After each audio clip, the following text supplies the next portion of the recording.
তাহলে আমরা কি আর এই জগতে থাকতে পারবো বাবা? দূরে গেও দর্প কদাপ, যেন মদনের দর্প দূরে গেল। বৈষ্ণব কবি আমার ওই মদনকে বলল, তোমার তনু হইতে যত বড় বাণ নিক্ষেপ করো, কারণ কি হয়েছে? মদনকে যখন গৌরূপের সামনে দাঁড় করালেন বাবা, বেশ ওই মদন একবার নিজের অঙ্গ দেখছেন, আবার গৌর অঙ্গ দেখছেন। গৌর মদন দর্শন করে মদনের যেন দর্প খর্ব হয়ে চলে গেল। গৌরের দর্প যেন আর রইল না, তাই মদনের দর্প খর্ব হয়ে গেল, যেন মদনের দর্প দূরে গেল। এবার যেন আকাশে মেঘ লেগেছে বাবা, যেন আকাশে মেঘ লেগেছে। যাহাতে বিশ্ব ব্রহ্মাণ্ডে তাহাতে দেহ ভাণ্ডে। জাগতিক জগতের কথা বললেন না, এ দেহ মাঝেও যেন মেঘ লেগেছে। সবার অঙ্গে কি এই মেঘ লাগে? কোন ভাগ্যবান বা ভাগ্যবতীর অঙ্গে এই মেঘ লাগে? তাহলে মেঘটি হলো আমার গৌর সুন্দরের দেহখানাকে মেঘে বলে আখ্যায়িত করলেন বাবা। এই মেঘটি কেমন? গৌর সুন্দরের তনুখানাকে, এই দেহখানাকে যেন মেঘে বলে আখ্যায়িত করলেন। কৃষ্ণ মেঘে রয়েছে, কৃষ্ণ মেঘে রয়েছে, ভক্তের হৃদয় ঝাড়ে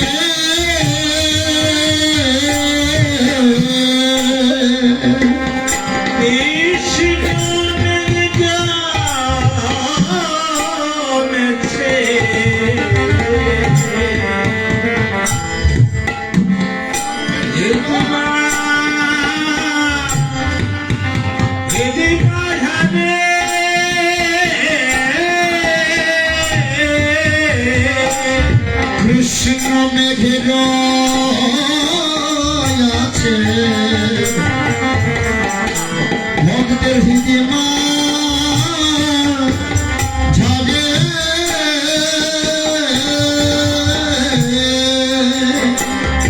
কৃষ্ণ মেঘ আছে, ভক্তের হৃদয়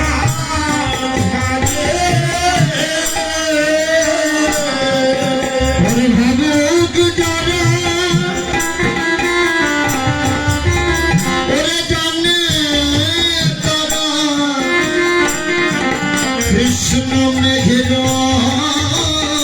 আছে, ভক্তের হৃদয় ঝাড়ে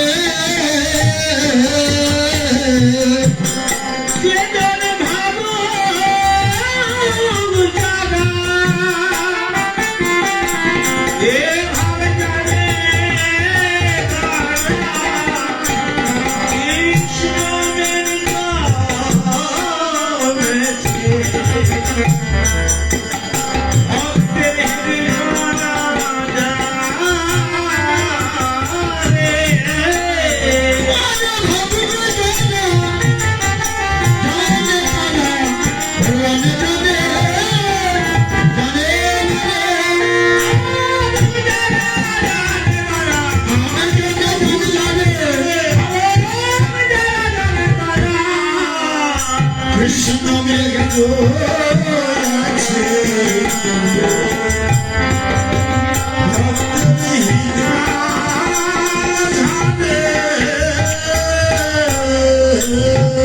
কৃষ্ণ মেঘে রয়েছে ভক্তের হৃদয় মাঝারে।